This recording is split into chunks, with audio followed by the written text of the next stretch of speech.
Hi everyone, I'm going to show you something.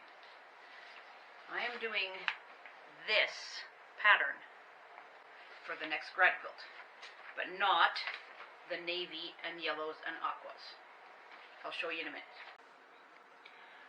I'm not going to be doing this video as a tutorial because this is a free pattern from Tiny Orchard Quilts, and the quilter who owns the channel, her name is Megan, and she did a series of videos about making this pattern in the summer of 2021. So I will just link her process to it because she has 4 or 5 videos and she explains everything beautifully, so you might as well just watch hers and I'll just give you little highlights of mine.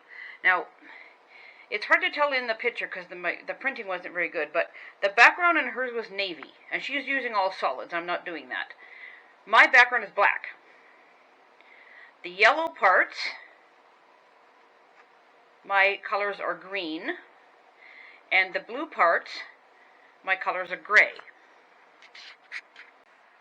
Okay, there's my greens.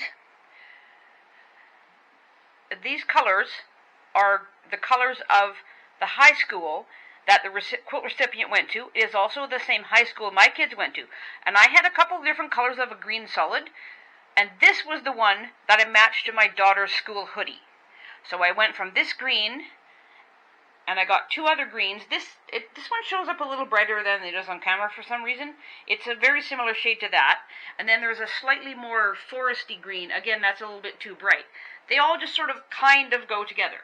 And then my 4 grays are grunge,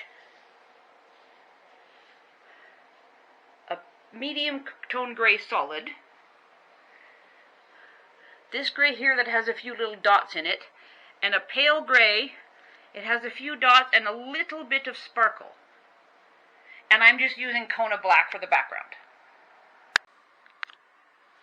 I am in the process of sewing this center medallion together. It's done with foundation paper piecing, pardon me, and usually I like it, but for some reason I have a mental block.